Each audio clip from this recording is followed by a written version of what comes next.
Cie, 2, 3. Dan sana sadanya, jangan lupa sebelum tonton video ko, tekan tombol subscribe dan aktifkan lonceng notifikasi supaya dan sana bisa menonton video-video terbaru dari kami. Komen serta share ke kawan-kawan ya.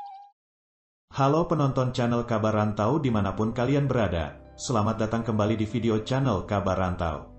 Rumah makan Padang atau warung Padang atau restoran Padang adalah suatu bisnis warung makan atau rumah makan atau restoran yang menjual atau menghidangkan berbagai ragam kuliner atau masakan Minangkabau yang berasal dari Sumatera Barat. Rumah makan ini amat terkenal di Indonesia bahkan dunia dan disukai oleh berbagai kalangan serta bermacam etnis dan bangsa karena masakan atau makanannya yang lezat serta daya adaptasinya yang bisa menyesuaikan diri dengan lidah atau selera masyarakat di mana rumah makan ini berada. RM Padang di luar Sumatera Barat menghidangkan masakan yang tidak terlalu pedas, berbeda dengan rumah makan yang ada di tanah kelahirannya sendiri. Usaha rumah makan ini hadir dalam berbagai tingkatan sosial, mulai dari warung Padang kaki lima yang harganya terjangkau oleh kalangan bawah, rumah makan yang menargetkan kalangan menengah sebagai sasaran pasarnya, hingga restoran mewah yang menargetkan kalangan atas dengan harga yang cukup tinggi sesuai fasilitas yang disediakan. Nah, kali ini Kabar Rantau akan membahas, inilah deretan pengusaha rumah makan Padang yang sukses di perantauan. Penasaran kan siapa saja? Tapi sebelum kita lanjut ke video bahasannya, jangan lupa untuk pencet tombol subscribe dan nyalakan lonceng notifikasinya agar kalian tidak ketinggalan video-video baru dari kami.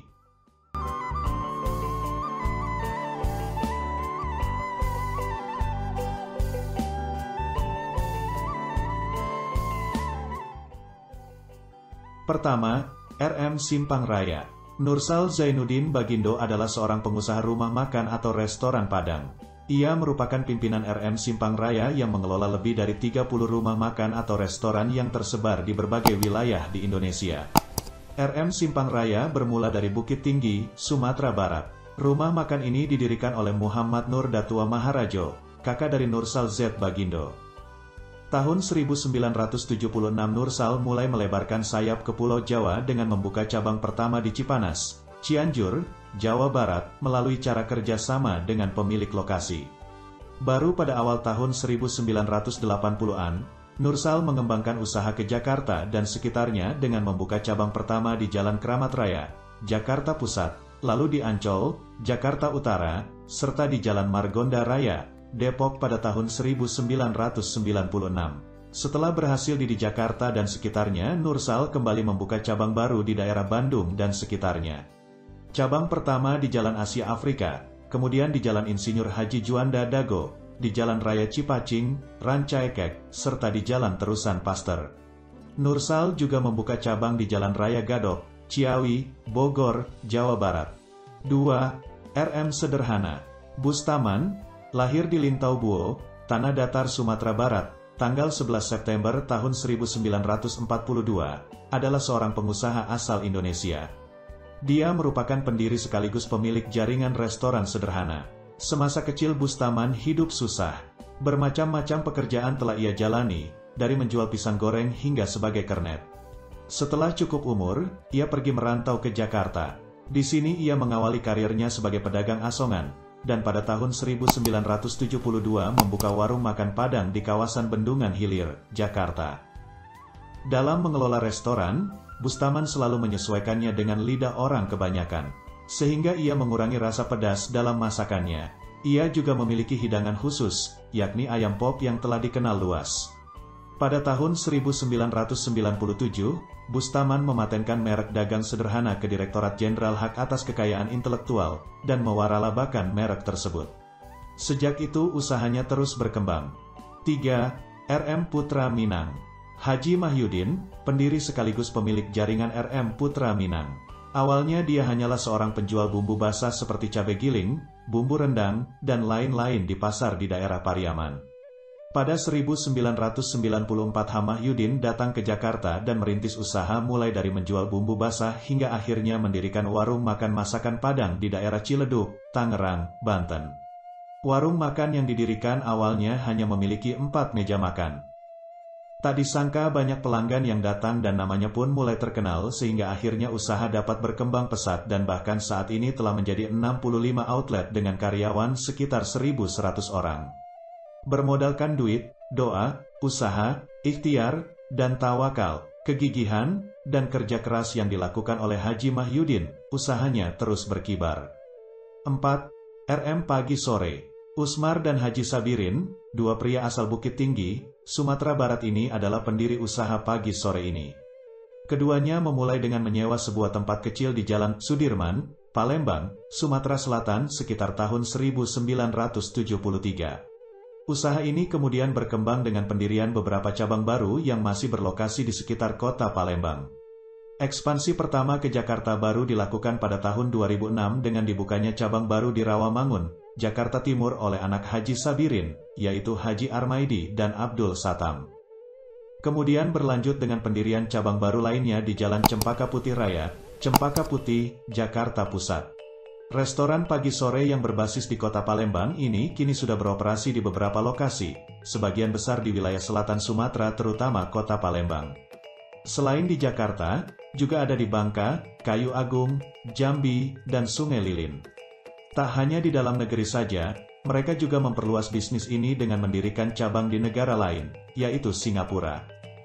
Rumah makan, RM, Pagi Sore juga tak ketinggalan berkompetisi untuk mendapatkan ceruk pasar bisnis kuliner ini di negara kota itu, mengikuti jejak para saudara-saudaranya, Sari Ratu, RM Garuda, serta restoran sederhana yang sudah ada di sana lebih dulu. Selain di Singapura, beberapa restoran asli Minang ini juga berdiri di Tiongkok. Nah, untuk penamaannya, mereka kadang memakai nama-nama daerah yang ada di Sumbar, seperti Pariaman, Solok, Payakumbuh, Bukit Tinggi. 5. RM Siang Malam. Pemilik RM Siang Malam Hanasril Nailis. Rumah makan siang malam hadir sekitar tahun 1977 di Sumsel, seperti di Prabu Mulih dan Batu Raja. Rumah makan siang malam terkenal dengan masakan rendang dan ayam goreng. Selain itu RM Siang Malam juga ada di Kalianda, Lampung. Rumah makan, RM, Siang Malam dan RM Pagi Sore. Baik pagi siang, sore malam, dua rumah makan itu memang berkaitan. 6. RM Garuda. Zulhelfi adalah seorang pengusaha Indonesia. Ia merupakan pemilik RM Padang Garuda yang berbasis di Medan, Sumatera Utara. Saat ini ia mengelola 19 rumah makan restoran Padang yang terdiri dari 16 cabang di Indonesia, yaitu 8 di Medan, 1 di Lampung, 5 di Jakarta, dan 3 cabang di Singapura serta 2 cabang anak usaha yang diberi nama RM Berjaya. Kini usahanya diteruskan oleh anaknya yang bernama Desi Wahyuni bersama dengan kakaknya. 7. RM Sari Bundo. Sari Bundo. Di kalangan pencinta masakan Minang, restoran ini pasti gak asing lagi. Didirikan oleh Aswardi Rifai asal Bukit Tinggi pada tahun 1967, restoran ini banyak melayani catering istana dan pejabat kementerian. Bahkan rumah makan ini juga menjadi resto favorit dua presiden kita, B.J. Habibie dan Susilo Bambang Yudhoyono. 8. RM Surya. RM Surya adalah rumah makan yang menyajikan makanan Minang. RM Surya sudah mewarnai kuliner ibu kota sejak 1960. Generasi kedua pemilik RM Surya, Daswir Ghazali, menceritakan sekilas sejarah rumah makan terkenal di Jalan Bendungan Hilir. RM Surya kala itu dirintis sebagai tempat makan melepas rindu bagi para perantau yang berasal dari ranah Minang, Sumatera Barat. 9. RM Sepakat. Rumah makan ini adalah salah satu rumah makan Padang tertua di Jakarta. RM Sepakat memiliki 2 cabang yakni di samping Blok M Square dan Pasar Majestic. Rumah makan cabang Blok M Square buka pukul setengah 10 pagi sampai setengah 4 sore.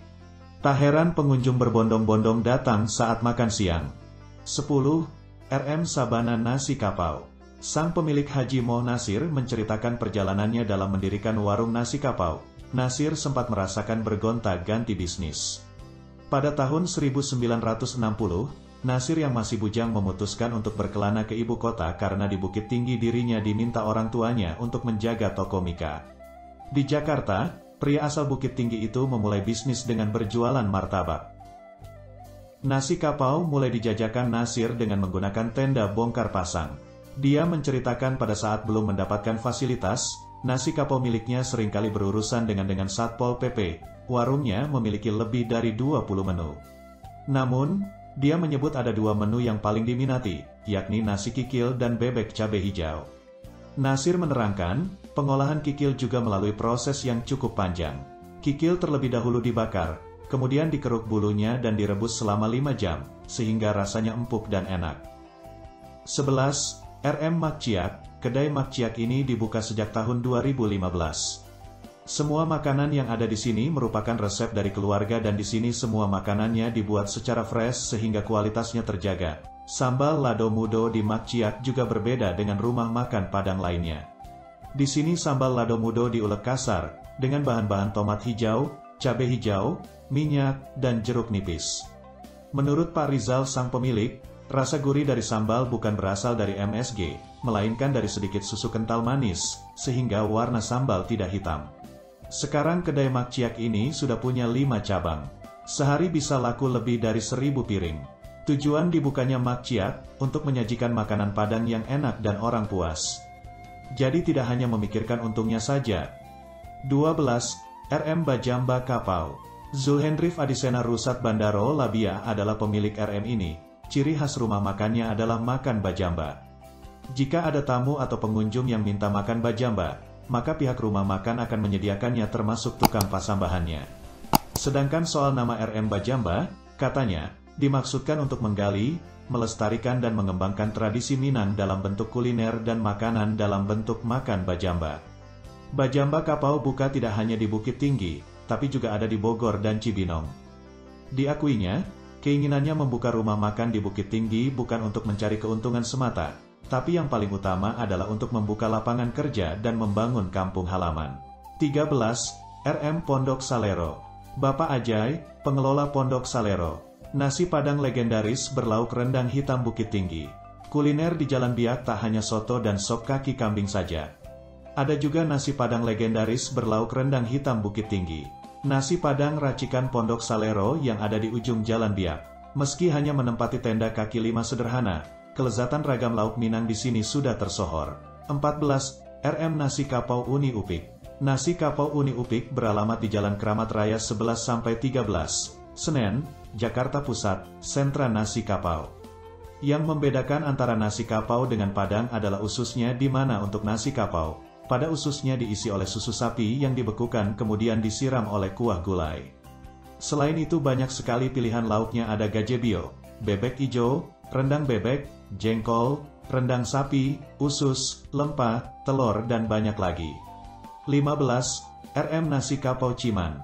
Rumah makan ini menyajikan khas nasi kapau dengan menu makanan mulai dari ikan bakar, ayam bakar, perkedel, gulai, jengkol, gulai kepala ikan, gulai tunjang hingga tambusu. Salah satu menu favorit kedai Pak Ciman adalah telur dadar. Namun resto Jalan Minangkabau juga menyediakan menu baru yaitu kalio ayam, dendeng bakar batokok dan 48 menu andalan lainnya. Pemilik rumah makan nasi kapau Pak Ciman Haji Erwin Lisman mengaku optimis restoran menjadi tempat favorit warga menyantap masakan. 16. RM Sinar Minang Jaya. Rumah makan Sinar Minang Jaya telah berdiri sejak 18 tahun yang lalu. Rumah makan Sinar Jaya menyajikan berbagai masakan Padang dengan sajian khas Padang. Novel Piliang selaku pengusaha sekaligus pemilik usaha RM Sinar Minang. Beralamat di Jalan Daan Mogot 19 FRT 8 RW 1. Tanjung Duren Utara, Kecamatan Grogol, Petamburan, Kota Jakarta Barat. 17. RM Sari Indah. Sari Indah sebenarnya cabang lain dari Pagi Sore yang sudah masyhur duluan. Namun, masing-masing rumah makan memiliki keunikan sendiri-sendiri. Rumah makan yang terletak di Jakarta Selatan ini memiliki menu khas seperti sate Padang yang memiliki daging empuk dan soto Padang. Beralamat di Jalan Walter Monginsidi 7, RT 5 RW 2. Selong, Kebayoran Baru. 18. RM Nasi Kapau Sutan Mangkuto. Harma Adityo adalah owner dari Nasi Kapau Sutan Mangkuto, rumah makan Padang yang menyajikan makanan khas ranah Minang dengan konsep kapau. Konsep kapau ini membedakan penyajian makanan dengan rumah makan Padang biasa. Sajian menu nasi kapau lauk akan didisplay di depan pengunjung dan tinggal memilih lauk apa yang ingin disantap. Sedangkan nasi Padang biasa menu akan dihidangkan di meja dengan piring kecil. Menu andalannya yaitu gulai tambunsu, gulai kepala kakap, gulai tunjang, dan ayam goreng telur. Kita juga ada menu telur dadai balado panas dan ayam goreng panas. Selain menu lauk, kita juga ada menu sarapan seperti ketupat gulai pakis, roti canai, bubur kampiun, ketan durian, dan ketan goreng pisang. 19. RM Simai. Jika mencari rendang di Jakarta, datanglah ke RM Simai milik Haji Meyulis. Pada 2011 lalu, Bu Mei menjadi juara satu festival masakan khas Minang yang digelar UPTD Anjungan Sumbar TMII. Perempuan yang akrab disapa Bu Mei ini mulai merintis usaha makanan Minang pada tahun 1980 sampai tahun 1981 di daerah Tanah Abang, Jakarta Pusat. Rendang merupakan sajian yang terbilang sulit dibuat, tapi rendang di RM Simai memiliki tekstur yang tak hancur dan bumbu meresap sempurna. 20. RM Bopet Mini. Bagi yang pernah datang ke kawasan Bendungan Hilir, Ben Hill, Jakarta, Anda mungkin familiar dengan rumah makan Padang Bopet Mini. Rumah makan yang buka sejak 1982 itu menjadi destinasi wisata kuliner wajib lantaran menu makanan yang lezat dan variatif. Telah ada sejak 1982, RM Padang Bopet Mini awalnya tak menyediakan makanan berat. Bisnis keluarga yang dibangun pertama kali oleh Rev Maningsi itu bahkan hanya menempati lahan 2 x 2 meter persegi di salah satu sudut pasar Ben Hill. Usaha RM Padang tersebut makin berkembang setelah pada tahun 2004, pemilik usaha memutuskan pindah dari pasar Ben Hill. Lokasi berikutnya itu sebenarnya tak jauh, yakni berada di Jalan Bendungan Hilir Kaf 1A, Tanah Abang, Jakarta. Sejak itu, RM Padang Bopet Mini juga menyediakan makanan berat seperti rumah makan Padang umumnya. Gulai rebung menjadi ciri khasnya. 21. RM Pondok Jaja. Pemilik rumah makan ini adalah Sejovian Caedir. Ia pertama membuka rumah makan Padang tahun 1969. Gerai pertama di Jalan Krekot Bunder, daerah Pasar Baru, Jakarta Pusat. Satu-satunya gerai Pondok Jaja kini ada di Jalan Hashim Ashari nomor 13B, Jakarta Barat. Pada etalase kaca berisi 15 jenis menu masakan khas Sumatera Barat. Uniknya, hanya ada satu koki yang memasak semua makanan dari dulu hingga sekarang.